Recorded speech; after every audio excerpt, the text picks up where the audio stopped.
Assalamualaikum warahmatullahi wabarakatuh. Salam sejahtera bagi kita semua. Salam Pancasila.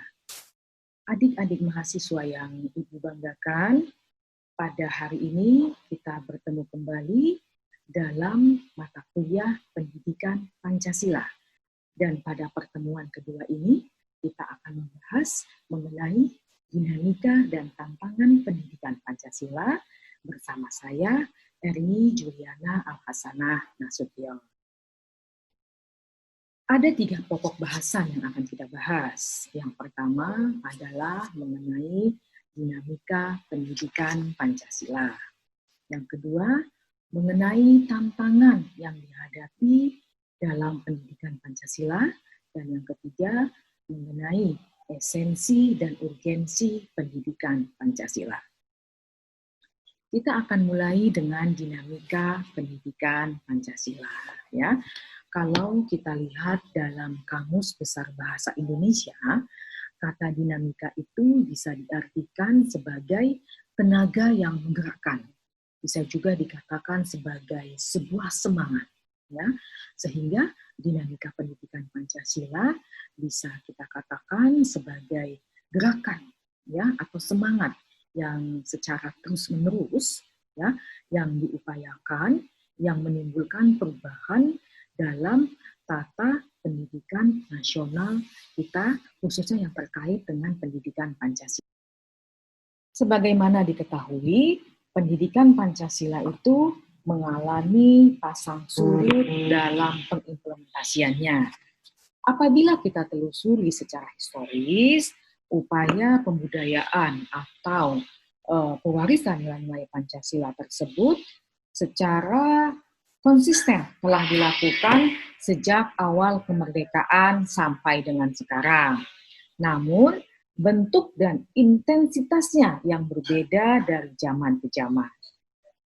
Kita lihat, pada awal kemerdekaan misalnya, ya, pembudayaan nilai-nilai Pancasila melalui pidato tokoh-tokoh bangsa yang disiarkan melalui radio dan surat-surat kabar. Masyarakat bisa mengetahui tentang nilai-nilai Pancasila ini melalui radio dan surat-surat kabar tersebut. Nah, kemudian kita lihat pada tanggal 1 Juni 1947 terbit buku pidato Bung Karno yang berjudul Lahirnya Pancasila. Buku ini berisi konsep dan rumusan awal Pancasila yang pidato tersebut disampaikan Bung Karno pada sidang BPU PTKI 1 Juni tahun 1945. Ya. Nah, kemudian selanjutnya adalah keluarnya Dekret Presiden 5 Juli 1959. Dekret ini menyatakan Indonesia kembali kepada Undang-Undang Dasar 1945 dan Undang-Undang sementara dinyatakan tidak berlaku lagi. Setelah Dekret tahun 1959 keluar, kemudian pada tahun 1960 terbitlah buku Manusia dan Masyarakat Baru atau disebut juga buku Sivis. Ya, ini menambah lagi referensi bagi masyarakat untuk memahami nilai-nilai Pancasila. Disusul kemudian pada tahun 1961 terbit buku penetapan 7 bahan-bahan pokok indoktrinasi. Buku ini lebih ditujukan kepada masyarakat umum dan aparatur negara. Tahun 1998 muncullah gerakan reformasi. Secara umum, hal yang melatar belakangi gerakan reformasi adalah karena penyelewengan dan perlakuan tidak adil yang dirasakan oleh masyarakat di masa era Orde Baru. Ketidakadilan tersebut dirasakan di berbagai bidang, seperti bidang politik, bidang hukum, bidang ekonomi, terjadinya korupsi, kolusi, dan nepotisme, sehingga pemerintahan Orde Baru dinilai sudah tidak sesuai lagi dengan Pancasila dan Undang-Undang 1945 secara murni dan konsekuen. Kekecewaan tersebut kemudian lah yang mendorong lahirnya gerakan reformasi dan berakhirlah pemerintahan Orde Baru di bawah kepemimpinan Presiden Soeharto. Dampaknya keluarlah TAP MPR nomor 18 MPR tahun 1998 tentang pencabutan TAP MPR nomor 2 MPR tahun 1978 tentang penataran P4 atau Eka Prasetya Pancakarsa. P4 itu dianggap hanya sebagai alat politik atau doktrin yang digunakan oleh rejim Orde Baru untuk melanggengkan kekuasaannya. Sehingga sejak saat itu penataran P4 ditiadakan. Itu terjadilah kekosongan aturan hukum yang mewajibkan pendidikan Pancasila diajarkan di lembaga-lembaga pendidikan. Ditambah lagi keluarnya Undang-Undang Nomor 2 Tahun 2003 yang mengatakan bahwa pendidikan Pancasila di perguruan tinggi bukan mata kuliah wajib. Nah, hal ini mengakibatkan kegelisahan di kalangan anak bangsa. Pancasila sebagai ideologi negara dan falsafah hidup bangsa kita tidak lagi dibicarakan dan tidak lagi menjadi wacana di tengah-tengah publik, tidak lagi sebagai pedoman dalam kehidupan berbangsa dan bernegara. Ditambah lagi hasil survei Direktorat Pendidikan Tinggi tahun 2004 yang dilaksanakan di 81 perguruan tinggi negeri menunjukkan kondisi yang memprihatinkan, yaitu Pancasila tidak lagi tercantum dalam kurikulum mayoritas perguruan tinggi di Indonesia.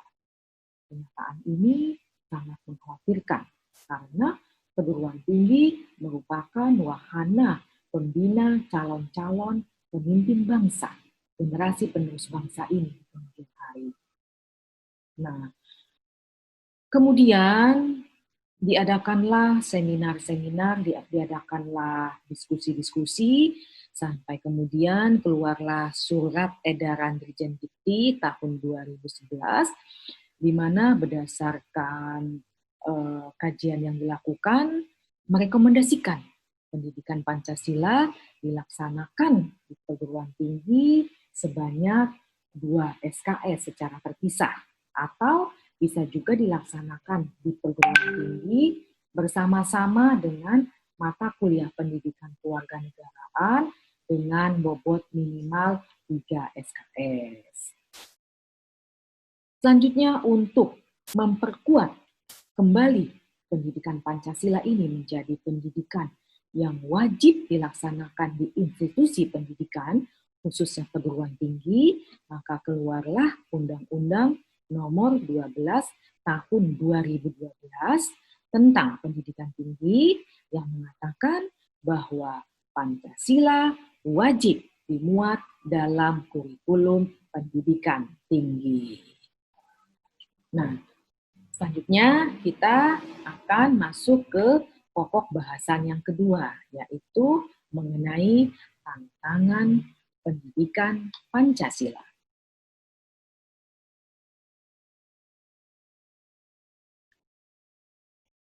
Apa yang menjadi pendidikan Pancasila? Secara umum, ada 4 hal yang mendasarinya. Pertama adalah ketersediaan sumber daya manusia, termasuk kompetensi guru, kemudian infrastruktur yang mendukung, juga kurikulum dan metode dalam pembelajaran pendidikan Pancasila. Kemudian yang tantangan yang kedua adalah krisis keteladanan, ya.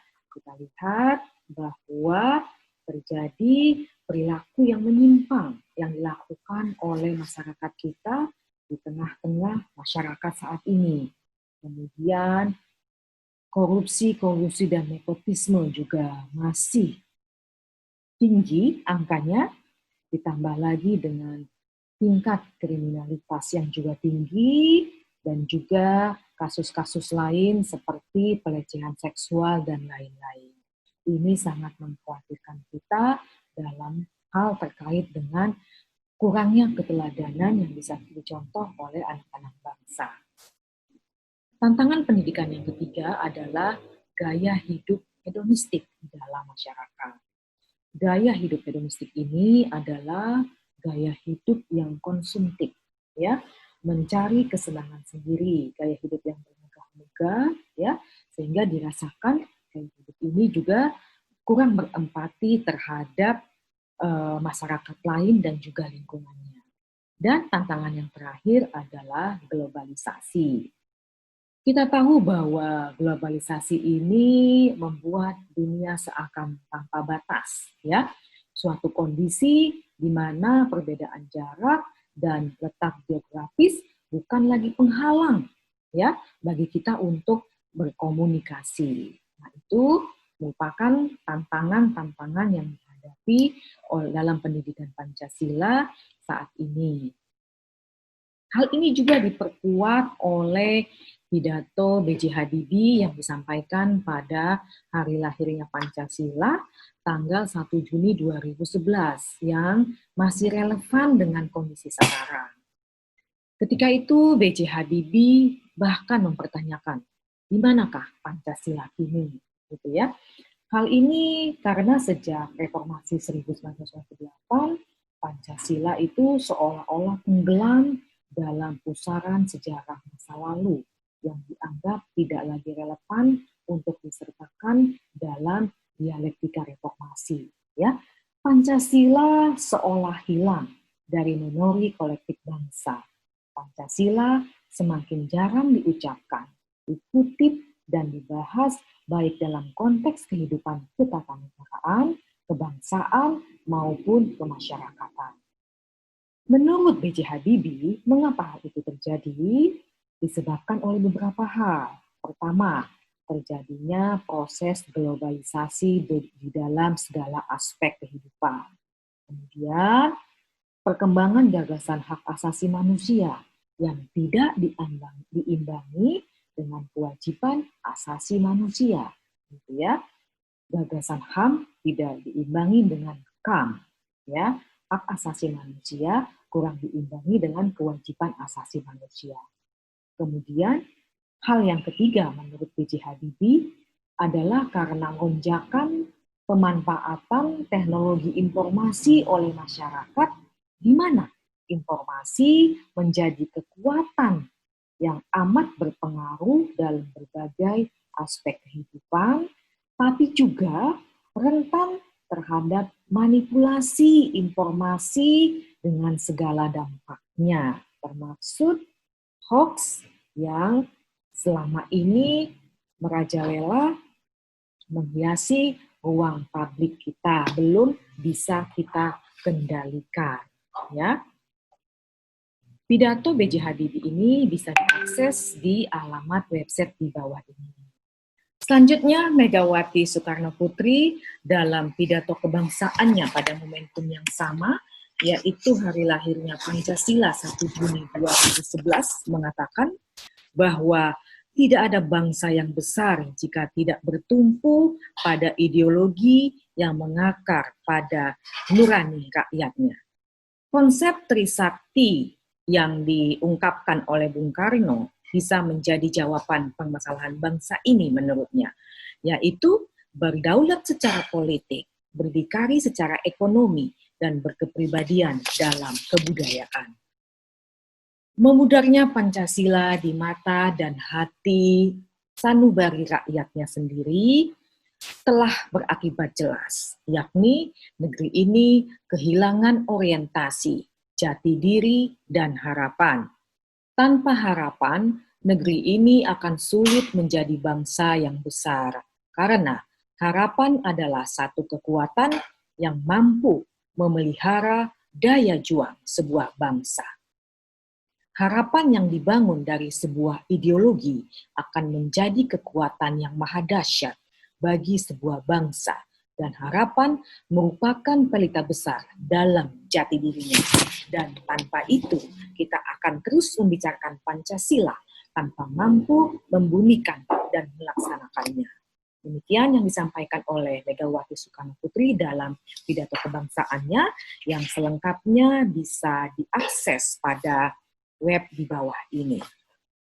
Selanjutnya, Presiden Susilo Bambang Yudhoyono yang ketika itu menjadi Presiden Republik Indonesia dalam momentum yang sama juga mengatakan bagaimana cara mengaktualisasikan yang efektif sehingga masyarakat bukan hanya menghayati Pancasila tetapi juga mengamalkan nilai-nilai Pancasila itu sendiri.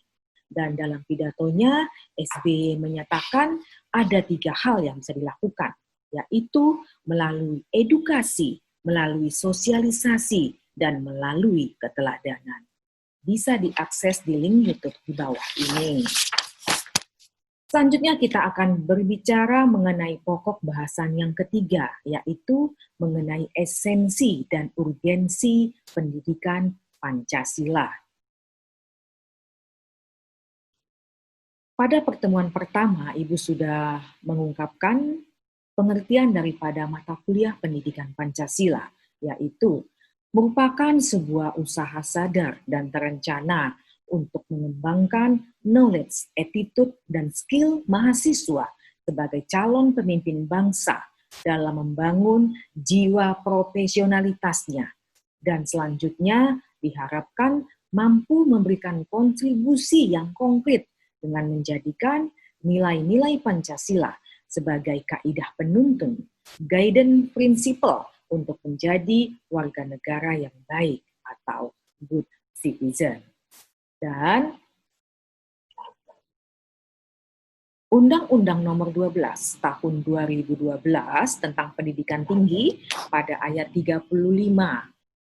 Ibu ulangi, pada pasal 35 ayat 3 mengatakan bahwa yang dimaksud dengan mata kuliah pendidikan Pancasila adalah pendidikan untuk memberikan pemahaman dan penghayatan kepada mahasiswa mengenai ideologi bangsa Indonesia. Di mana dalam pendidikan Pancasila itu mahasiswa akan mengetahui Pancasila sebagai sistem etika, Pancasila sebagai sistem filsafat, Pancasila sebagai ideologi negara, Pancasila sebagai dasar negara, Pancasila dalam kajian sejarah bangsa Indonesia, dan Pancasila sebagai dasar nilai pengembangan ilmu. Dengan demikian, maka urgensi pendidikan Pancasila adalah yang pertama untuk memperkokoh jiwa kebangsaan mahasiswa sehingga menjadi dorongan pokok dan bintang penunjuk jalan bagi calon pemegang tongkat estafet kepemimpinan bangsa di berbagai bidang dan tingkatan. Urgensi yang kedua adalah agar mahasiswa tidak mudah terpengaruh oleh paham-paham asing yang tidak sesuai dengan nilai-nilai Pancasila. Urgensi ketiga, untuk menjawab tantangan dunia dengan mempersiapkan mahasiswa sebagai warga negara yang mempunyai pengetahuan, pemahaman, penghargaan, penghayatan, komitmen, dan pola pengamalan Pancasila. Serta urgensi yang terakhir adalah untuk melahirkan lulusan yang menjunjung tinggi nilai-nilai Pancasila sebagai generasi penerus kepemimpinan bangsa dalam setiap tingkatan lembaga-lembaga negara, badan-badan negara, lembaga daerah, lembaga infrastruktur politik, lembaga-lembaga bisnis, dan profesi-profesi lainnya. Selanjutnya, kuis, ya. Ibu harap adik-adik mahasiswa bisa menjawabnya dalam kolom tugas e-learning mahasiswa. Baik, adik-adik mahasiswa yang Ibu banggakan, dengan demikian pertemuan kedua kita selesai. Sampai di sini kita akan bertemu kembali pada pertemuan ketiga. Tetap semangat, tetap menggunakan masker, jaga jarak, dan cuci tangan. Salam sehat, salam Pancasila. Wassalamualaikum warahmatullahi wabarakatuh.